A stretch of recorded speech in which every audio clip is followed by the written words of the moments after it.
What is up, guys? This is Kyurem from the Trinity of Lift, and today I'm bringing all of you guys my updated Ritual Beast deck profile for this brand new July 2015 format. So, I have been playing Madolches and Shadals quite a bit as of late, and I really just wanted to make another deck that was a little bit different from, again, what I was used to currently. So, looking through my binder again, I decided to, hey, why not just make Ritual Beast again for the fun of it, as the deck is still very competitive in my opinion, and again, it just plays a little bit differently than Shadals and Madolche, so it was a nice breath of fresh air for me. So again, I just decided to update this deck for this brand new format and bring it to all of you guys today. So, let's get right into it. Alrighty, so we are going to start off with the main deck monsters as per usual. Starting off with our Tamers, we have the 3 copies of Ritual Beast Tamer Elder, because by far he's probably the best one. He is the Tamer that you want to open with all of the time, just because of the fact that he just gives you an additional normal summon, and just that normal summon gets around all of the clauses for all of the Ritual Beast monsters, in the sense that they can only be special summoned once per turn. So again, having the Elder to sort of play around that clause of, and by normal summoning another monster, is actually really, really strong. So that is, of course, why we have him at 3. Moving on, we have our 3 copies of essentially our Wolfbark for the deck. We have our 2 copies of Zephyr, and then we have the 1 copy of Lara. Now, of course, we have these 3 as the Wolfbark-esque monsters in our deck, as whenever they are normal summoned, we can just get a guy back from our grave, which is usually going to be a Ritual Beast. So, of course, just having these 3 here just to get the combo plays going off, and again, to just get those +1s is really, really nice.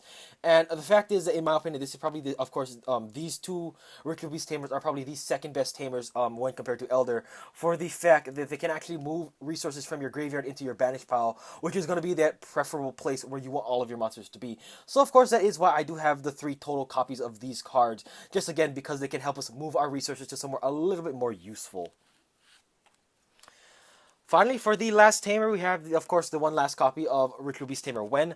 Now, I only have Wen in here essentially to act as a name for the fact that, unlike Zephyr and Lara, Wen doesn't help you move resources to where they're more useful, as all she essentially does is just grab them from that big resource pool. So the fact is that she isn't as useful due to the fact that, again, she isn't really good late game, because she ends up special summoning a beast usually from your banish pile, and because of that, you end up finding yourself in a situation where you cannot summon that beast for the rest of the turn, no matter what you essentially do with that beast, because again, Wen summoned it from the banish pile. So again, it kind of gives you awkward plays, so that is why I only have it at 1, just to act as another name. So, that will be it for the Tamer lineup. Moving on to the actual Spiritual Beast. Of course, we have to start off with our 3 copies of Spiritual Beast Cannahawk, because Cannahawk just acts as a gold sarcophagus, getting any monster that we want from our deck into our banish pile, again, for our Contact Fusion plays. Moving on, we have 2 copies of Spiritual Beast Apelio to act, again, sort of like the same sense as our Lara and our Zephyr, as Apelio can just move our resources from our graveyard back into our banish pile, again, so that we may use them reasonably for our Contact Fusion plays. Next up, we have our 3 copies of Ritual Beast Rampengu, because Rampengu is our Foolish Burial. He combos extremely well with Spiritual Beast Apelio, and again, he just also gets us more, I guess you could say, banished to graveyard fodder for our ulti Cannahawk plays. So, of course, Rampengu also just helps us get tangible resources.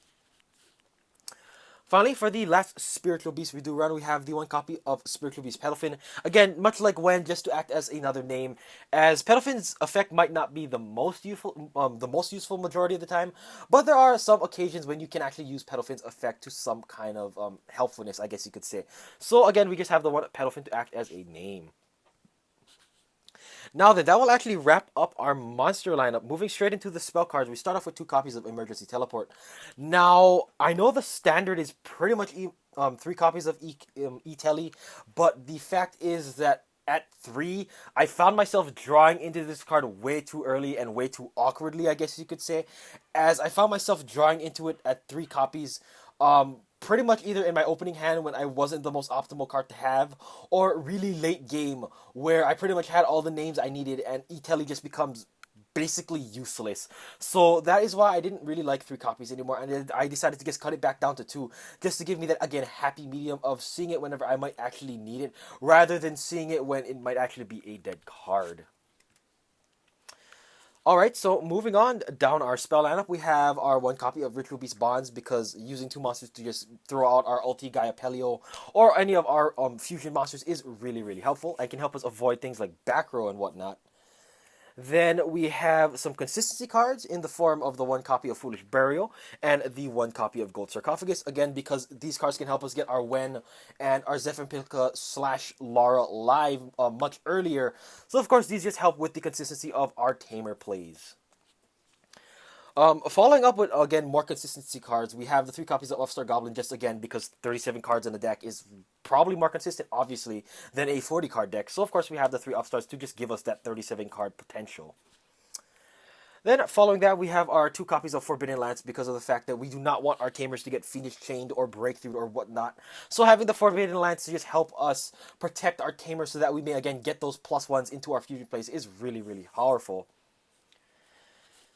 Then, moving on, we have our one copy of Soul Charge. Now, I should mention that Soul Charge is really significant for the fact that it also acts like Zephyr Pilica and Lara, for the fact that it can help you get tangible resources out of your graveyard and into your banished pile by summoning them again from the grave, so that you may use them for your contact fusion. So that is actually why I do have the Soul Charge back in the main deck. And then finally, for the last two spell cards, we have the one copy of Raigeki and the one copy of Book of Moon. Both, of course, are just really good spell cards. And, of course, pretty much in every deck, we should be running them. So that'll be it for the spell lineup. Moving on to the traps, I guess you could say that it isn't really that extravagant. The trap lineup is still pretty standard for pretty much all Ritual Beast decks. We start off with the three copies of Ritual Beast Steeds because, of course, it's the best. It has its ridiculous destruction effect, of course. We can use this to just clear boards pretty much for free. So, of course, we have the Season here just to act as our Disruptor trap card. Then, following that, we have our three copies of Ritual Beast Ambush because it is a straight +1, which is actually really, really helpful. Again, flipping this in your opponent's end phase to just get two guys back for free is really nice because it just sets you up again for those big ulti Canhawk search plays and whatnot. Then, next up, we have three copies of Fiendish Chain for the fact that Ritual Beasts can run into issues at times going turn 1 when they might open a non-optimal hand where they might just draw a Beast or just a Tamer or something really, really awkward. So it's good to have Fiendish Chain in the deck just to help us block attacks, as well as, of course, to stop things like Necros of Trishula and El Shadow Construct and all those kinds of scary things. Finally, for the last two traps, we have just two strong staples. We have the one copy of Bottomless to just help us in that Clutchfoot matchup to just Bottomless all their Pendulum Summons and all that kind of good stuff. And then, of course, we have the one copy of TT because of the fact that this is actually a pretty cool card in this deck because you can actually manipulate your chains well enough where you can actually torrential tribute boards for free while also making your monsters miss target. So that's also pretty cool, and that will be the last card in our main deck.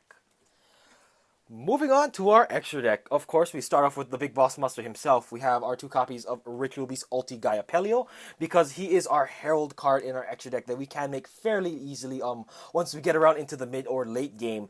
And of course, just having him here to just act as our boss monster, as well as to have the second copy for Rampengu fodder is always very helpful.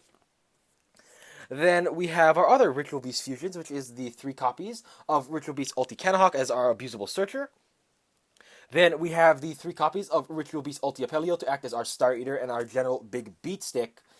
And then, of course, finally, we have our two copies of Ritual Beast Ulti Perfin. Again, sort of like Ulti Gaia Pelio, we only really need one to act as Rampengu Father, and the other one is just, of course, to just actually go into. So that will be it for our 10 monster fusion lineup. Now then, moving on to the XYZs. We actually do not run Synchros this time in the build because of the fact that I am not maining Ghost Ogre and Snow Rabbit. So, going straight into the XYZs, we start off with the rank 4s. We have our one copy of E-Knight just for general board clear and whatnot. We have our one copy of Castell for just general spinning things back to deck.